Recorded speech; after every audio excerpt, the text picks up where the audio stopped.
আলহামদুলিল্লাহি রাব্বিল আলামিন ওয়াসসালাতু ওয়াসসালামু আলা আশরাফিল আমবিয়া ওয়াল মুরসালিন আম্মা বাদ। সূরাতুল আম্বিয়া এই সূরার নামই দেওয়া হয়েছে নবীদের নামে। এক সূরার ভিতরে আল্লাহ তাআলা 17 জন নবীর আলোচনা করছেন। মক্কায় এই সূরা নাযিল হয়েছে, এই জন্য এই সূরার ভিতরে বেশিরভাগ ঈমানের আলোচনা।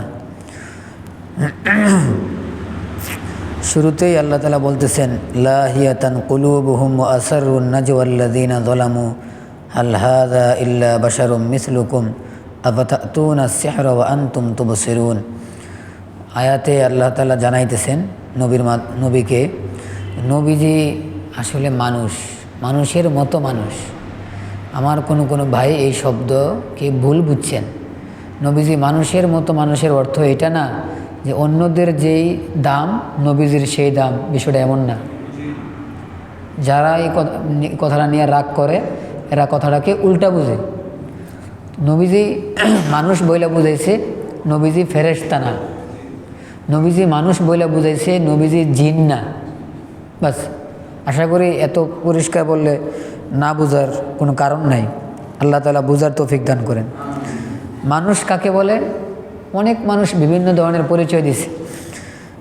আমাদের শাহ আব্দুল কাদির সাহেব রহমতুল্লাহ আলাইহি বলছেন, মানুষ বলা হয় জু আকল এবং মাহসুস। মানুষ বলে ওই প্রাণী যে প্রাণীর আকল আছে।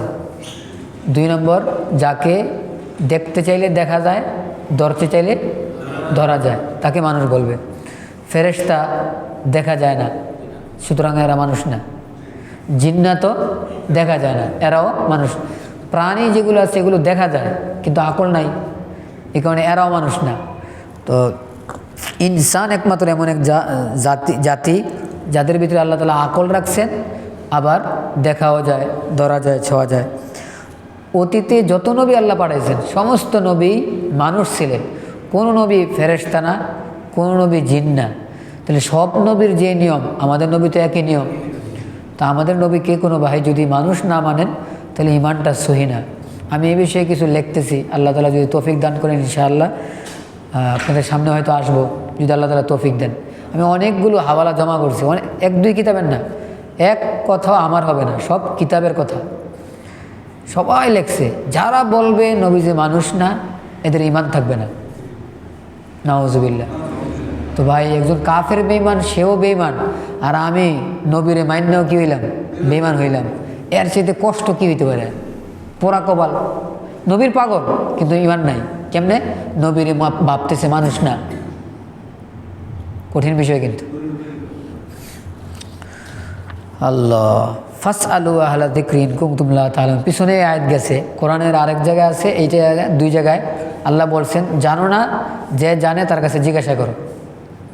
তাহলে মানার জন্য না মানার জন্য? মানার জন্য। এইটার নামেই মাযহাব। আমার যে সমস্ত ভাইয়েরা মাযহাব নিয়ে খুব গালিগালাজ করেন, তাই আমি বলবো, ভাই গালিগালাজ করা ভালো না, সুন্দর না, বোঝা উচিত। আর বুঝে না আসলে 1 নম্বরে আল্লাহ তাআলার কাছে দোয়া করি, আল্লাহ আমাকে বুঝার তৌফিক দান করে। এই দোয়া করলে তো নিজে ছোট হব না আমরা। সবচেয়ে বড় প্রমাণ, মুসা নবী নিজে আল্লাহর কাছে বলছে, আল্লাহ আমাকে বুঝাই দেন। তো নবী যদি এই দোয়া করে, তো আমাদের তো আরও বেশি এই দোয়া করা দরকার। লাউ কানা ফীহিমা আলিহাতুন ইল্লাল্লাহু লাফাসাদাতা। যদি একটা বিষয় বুঝাবো আমি, খেয়াল করেন। যদি আল্লাহ বলতেছেন, খোদা যদি আরও থাকতো আমারে ছাড়া, মানে এক আল্লাহ ছাড়া যদি আরও খোদা থাকতো, সব ধ্বংস হয়ে যেত। যেহেতু ধ্বংস হয় নাই, বোঝা গেছে আল্লাহ কয়জন। আচ্ছা, এই কথাটা কি আল্লাহর বলেছে? খেয়াল করেন তো কথার ধরনটা। আল্লাহ কি বলছে? যদি আরও আল্লাহ থাকতো তাহলে সব, যেহেতু ধ্বংস হয় নাই, বোঝা গেছে আল্লাহ কয়জনই। আল্লাহ এই কথাটা কেন বলছে? বুঝানোর জন্য। এর অর্থ এটা না যে আরও আল্লাহ থাকতে পারে। হুজুর এই কথাটা কেন বললেন? আমাদের একজন বড় বুজুর্গ ছিলেন, কাসিমুল উলুম ওয়াল খায়রাত, আল্লামা কাসিম নানতুবি রহমতুল্লাহ আলাইহি। উনি এক কিতাবে লেখছে, খেয়াল করেন, যদি আমাদের পরে কোনো নবী আসেও, যদি আমাদের নবীর পরে কোনো নবী, তাহলে আমগো নবীর দাম কমতো না। আচ্ছা, হুজুরে কিন্তু কথাটা বলছে বোঝানোর জন্য যে আমগো নবীর দামটা এত বেশি যদি কেউ আসতো তাইলে দাম, কিন্তু উনি বলেন আসবে না। যদি কেউ ধারণা করে আসবে তার ইমান। কিন্তু কিছু ভাই এই কথাটাকে দইরা এই হুজুরে কাফের কেন, উনি বললেন কেন আমগো নবী বলে নবী আসতে পারে? এই কথার অর্থ তো এটা না। আল্লাহ বলছে না যে যদি আরো আল্লাহ থাকতো তাহলে ধ্বংস। তাহলে কেউ যদি বলে আল্লাহ এই কথা বললো কেন, লাগবো নি পেস? এইভাবে এক ভাই আরেক ভাইকে কি বলতেছে? বেঈমান বলতেছে, কাফের বলতেছে। এই কারণেই আমাদের ভিতরে যত দ্বন্দ্ব আছে ভাই, নিজেরা আর কত দ্বন্দ্ব করবেন? দুনিয়ার সব বেঈমান কিন্তু কি হয়ে গেছে? এক হয়ে গেছে আমগর মারার জন্য। কারণ আমরা নিজেরা নিজেরা একে অপরের বিরুদ্ধে। সুন্দর না? এখন নতুন করে ভাবা উচিত। আল্লাহ তাআলা যেহেতু আমাদেরকে আকল দিছে, সবাই নিজেকে নিয়ে একটু ভাবা উচিত। আল্লাহ তাআলা ভাবার তৌফিক দান করেন। কাফেররা হাসতেছে, মজা নিতেছে, পেরেশান ছিল নবীকে নিয়ে, তো হঠাৎ করে একটু মজা করতেছে। কীভাবে? আর মোহাম্মদকে নিয়ে পেরেশানি করে লাভ আছে? সাল্লাল্লাহু আলাইহি সাল্লাম কি দুদিন পরে মরে দেবো, শেষ মরবো তো একদিন, মরে গেলে আর নাম নিব কেডা? আল্লাহ আয়াত নাজিল করে বলতেছে যে মরণ যে আসবে মোহাম্মদের উপরে, তো মরণ তোমার উপরে আইব না? মৃত্যু তো সবার উপরে আইব, কেউ বাদ থাকবো না। তো নিজেরাও যেহেতু মরবা, তো নিজের ফিকির করো, আরেকজনের চিন্তা করা বাদ দিতে নিজের চিন্তা করো।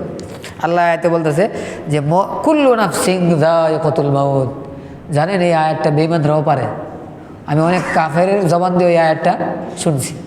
কয় কয় কোরআনে আছে কুল্লু নাফসিন যায়িকাতুল মাউত, বলে না। কিন্তু আমরা মুসলমান হইয়া এই আয়াতটা ভালো করে চিন্তা করি না। তবে আল্লাহ তাআলা পরীক্ষা করবেন সবাই। আপনি ভালো হন, আপনারও পরীক্ষা আছে। আপনি খারাপ হন, আপনারও কি আছে? পরীক্ষা আছে। কোনো কোনো ভাই ভাবতেছে যাদের টাকা পয়সা নাই, মনে আল্লাহ এদেরকে কি পালায় রাখছে পরীক্ষায়। কে যারা টাকা দিয়েছে এরা পরীক্ষা পালায় নাই?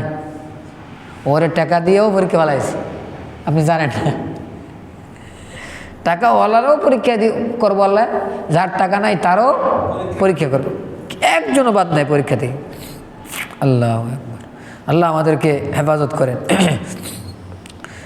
এখানে এটাও চিন্তা করার বিষয়, নবীজির ইন্তেকাল হয়েছে তো না, হয় নাই? কিন্তু কুল্লু নাফসিন যায়িকাতুল মাউত এই আয়াতে কি লেখা? নবীজির ইন্তেকাল হয়েছে লেখা না হবে? কোরআনের কোনো আয়াতে লেখা নাই যে নবীজির ইন্তেকাল হয়েছে। হাদিসের কোনো হাদিসে লেখা নাই নবীজির ইন্তেকাল, কিন্তু হয়েছে তো। এটা কোরআনে নাই, হাদিসে নাই। কে কোরআন নাজিল হয়েছে নবীজির ইন্তেকালের আগে, তো ইন্তেকালের পরে যদি কোরআন আয়াত নাজিল হয় তো কার উপরে নাজিল হইব? নবী তো নাই। তাহলে কোরআনের কোনো আয়াতে নাই যে নবী ইন্তেকাল করেছেন। হাদিস, যেই হাদিসটা নবীর সাথে সম্পৃক্ত, এমন কোনো হাদিসে নাই যে নবী ইন্তেকাল করছেন। কেন? নবী যে কথা বলছে ইন্তেকালের আগে না ইন্তেকালের পরে? আগে তো আর বলে নাই যে আমার মৃত্যু হয়েছে। এটা বলছে যে মৃত্যু হবে, হয়েছে। এটা কোরআন দ্বারাও প্রমাণ না, হাদিস দ্বারাও। তাহলে কোরআন নবীজির ইন্তেকাল যে হয়েছে এটা কিসের দ্বারা প্রমাণ? সাহাবায়ে কেরামের একমত, এজমা দ্বারা প্রমাণিত যে নবীজির কি হয়ে গেছে। এটা আমি কেন বুঝাইলাম? নবীজি কবরে জীবিত আছেন। আমরা যখন এই মাসালা বলি তো আমাদেরকে বলে কোরআনের কোন আয়াতে আছে নবীজি কবরে জীবিত? তাহলে আমরা বলি নবীজির ইন্তেকাল হয়েছে, কোন আয়াতে আছে বলে? লাগবো নি বেশ? লাগবে। যেই দলিলের দ্বারা প্রমাণিত নবীজির ইন্তেকাল হয়েছে, ওই দলিলের দ্বারাই প্রমাণিত নবীজি কবরে জীবিত আছে। আমি ভাই বুঝাইতে পারছি?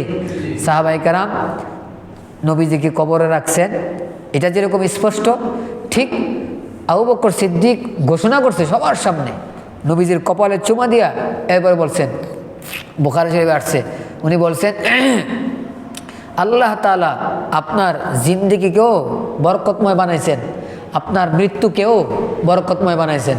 তবে আল্লাহ আপনাকে দুইবার মৃত্যুর স্বাদ দিবেন না। মৃত্যুর স্বাদ কয়বার দিবেন? একবারে। আমি আর আপনি কিন্তু কয়বার পাবো? দুইবার। ভয় পাইছেন নাকি?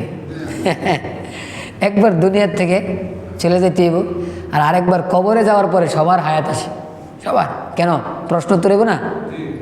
সবার যখন প্রশ্ন উত্তর শেষ হয় পরে আবার মৌত আসে প্রত্যেক ব্যক্তির উপরে দ্বিতীয়বার। ওই মৌত দুনিয়ার মৌতের মতো না।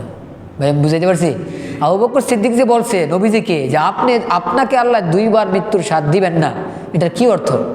এটার অর্থ হইল যে কবরে যে পর থেকে আবার দ্বিতীয়বার মৃত্যুবরণ করে, এই মৃত্যুটা কার হয় না? নবীর হয় না। এই কারণে আমরা বলি যেহেতু মৃত্যু হয় নাই, তাহলে নবীজি কি আছেন? জীবিত। তাহলে কথাটা সত্য না মিথ্যা? সত্য। কিন্তু আমার কোনো ভাই বলে হ্যাঁ কোরআনে আছে কুল্লু নাফসিন যায়কাতুল মাউত, তো নবীজি আবার জীবিত হয় কীভাবে? এই আয়াত আর ওই আমাদের আকীদা দুইটা এক না, দুইটা কি ভিন্ন জিনিস। আল্লাহ তাআলা এক আয়াতে বলছেন প্রত্যেক ব্যক্তির আমলনামা কিন্তু ওজন করা হয়। এই জন্য আমাদের চিন্তা করা উচিত আমি কি আমল করতেছি। যদি খারাপ আমল হয় তো খারাপ আমলের পাল্লা ভারী হয়ে যাবে। আল্লাহ আমাদের সবাইকে হেফাজত করেন। ইব্রাহিম আলাইহিস সালাম মানুষকে দাওয়াত দিয়েছেন, এরপরে মূর্তির পূজা করতে সবাই উনি বুঝাইছেন, বুঝতে চায় না। তো কোনো মানুষ যখন বুঝতে চায় না কিন্তু বুঝাইতে হয়তো, তো স্বাভাবিক কথা না বললে অন্য কথা বলতে হয়। তো উনি হঠাৎ করে পরে এক অনুষ্ঠানে সবাই গেছে, উনি যান নাই, পরে মূর্তি সবগুলো ভাঙছে। উনি ভাঙ্গিয়া বড় মূর্তির উপরে যেটা দিয়ে ভাঙছে এটা এখানে রেখে দিছে। সবাই যখন আইসা জিজ্ঞাসা, আমি সংক্ষেপে বলতেছি, সবাই যখন আইসা জিজ্ঞাসা করছে যে ভাঙছে কাটায়, তো উনি বলছে এই বড়টা ভাঙছে, বড়টা জিগাও। এটা অনেক মানুষ বলে যে ইব্রাহিম আলাইহিস সালাম কী বলছে? মিথ্যা বলছে।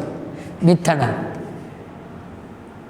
বুঝে নেয় মানুষ, বুঝানোর জন্য বলছে যে তোমরা বলো যে আমাদেরকে বানাইছে মূর্তি, আমাদেরকে সুখ দেয় মূর্তি, আমাদেরকে বিপদ থেকে বাঁচায় মূর্তি। তো যদি সব কিছু মূর্তি করে তো ভাঙছেও কাটাই।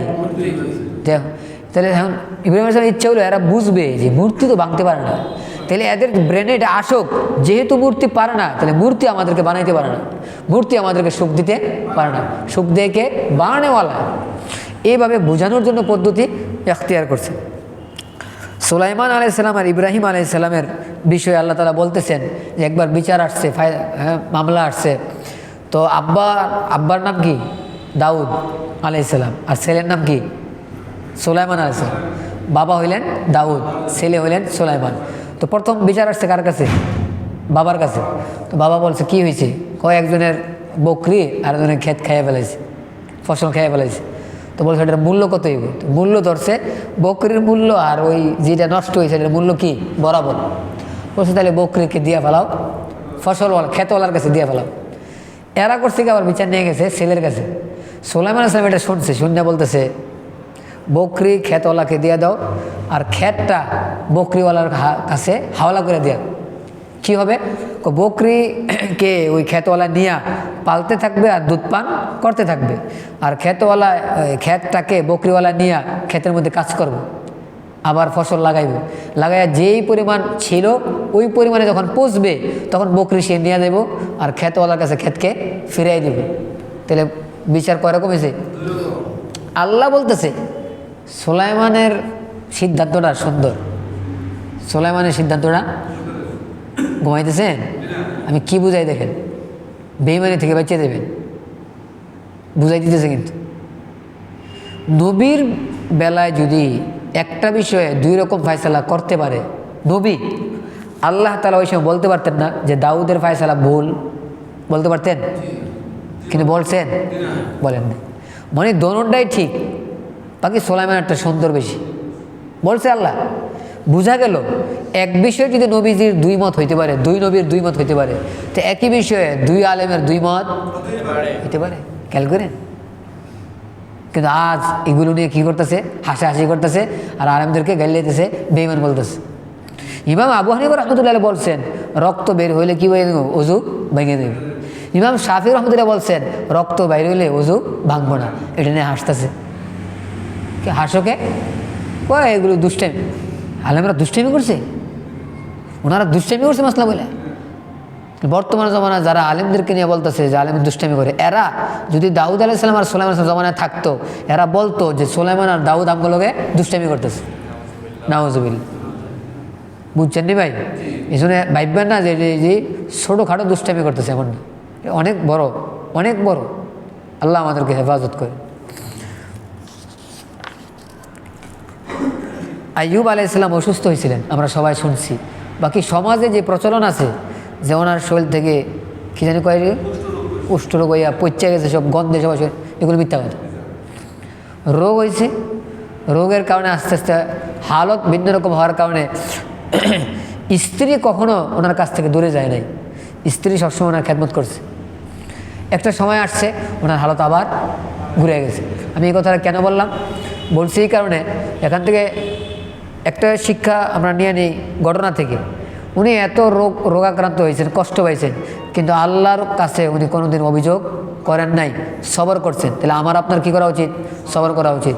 আর আমি যে বলছি যে এই যে ওই রোগ হইতে পারে না, যে রোগটা গান্দা, এটা নিষেধ করছি আমি এই কারণে যে পৃথিবীতে কোনো নবীকে আল্লাহ এমন রোগ দেয় নাই যে রোগের কারণে মানুষে কী করবে? ঘৃণা করবে।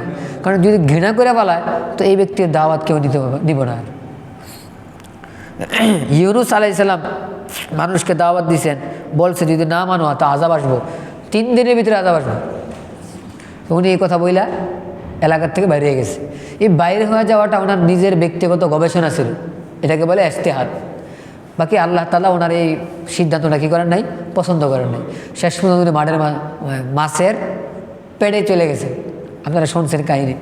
উনি ওই মাছের পেটে থাইকেও আল্লাহরে বলে নাই, বলছেন লা ইলাহা ইল্লা আনতা সুবহানাকা ইন্নী কুনতু মিনাজ জালিমিন। এই দোয়াটা এত পাওয়ার যে আজও কোনো ব্যক্তি বিপদে পড়ে যদি এই দোয়া পড়ে আল্লাহ তাকে বিপদ থেকে মুক্তি দিয়ে দেবে। বাকি ওই ইয়াকিন নিয়ে পড়তে হইব তো, আমরা পড়ি না। একবার পড়ে আবার জিগায় হুজুরে, হুজুর বাইরে না তো বিপদ থেকে আমি আল্লাহ তাআলা বলছেন তোমরা যাদের ইবাদত করতেছো, মূর্তি পূজা করতেছো, তোমরা নিজেরাও জাহান্নামে জ্বলবা, এইগুলো সহ জাহান্নামে জ্বলবো। এখন কোনো মানুষ তো আছে খালি খোসানোর ভিতরে। তো কোনো মানুষ এসে বলতেছে তাহলে তো মানুষে পূজা করে ঈসা নবীর, মানুষ পূজা করে উজাইর নবীর, তাহলে আল্লাহ যদি যাগো পূজা করে একবারে সহ জাহান্নামে দেয়, তাহলে ঈসা নবীরে কই দিতেইব? জাহান্নামে দিতেইব। আল্লাহ বলতেছে না, যাদের ব্যাপারে ফায়সালা হয়ে গেছে জান্নাতের, এদেরকে আল্লাহ কোথায় দিব না? জাহান্নামে দিব না। ওয়ামা আরসালনাকা ইল্লা রাহমাতাল লিল আলামিন, নবীজিকে আল্লাহ পাঠাইছেই রহমত হিসেবে, দয়ার নবী হিসেবে, সবার জন্য রহমত। তবে মনে রাখতে হবে ঈমান যদি আমি আনি তাহলে রহমতের দ্বারা আমার কি হবে? উপকার হবে পরকালে। আর যদি ঈমান না আনি তো পরকালে আমার এই রহমতের দ্বারা উপকার হবে। আল্লাহ বুঝা মানে প্রথম উপকার হইতে পারে। এখন আবার ওই যে রেকর্ড হইতেছে অনেকে আমরা খোঁচাইব, একটা উপকার হইব কি? বিচার কার্য শুরু করার আগে সবাই কষ্ট পাইব না? মুসলমান বেঈমান সবাই তো কষ্ট পাইব, কিন্তু নবীজির সুপারিশে বিচার কার্য শুরু হবে, এই ফায়দাটা সবাই পাইব। কিন্তু বিচার কার্য যখন শুরু হয়ে গেছে এরপরে তো আল্লাহ এমন করবো না যে যারা বেঈমান এদেরকেও মাফ করে দেবে, বিষয়টা এমন না। বেঈমানদেরকে ঠিকই আল্লাহ তাআলা ধরবেন। এটা গেল আমাদের সূরাতুল আম্বিয়া।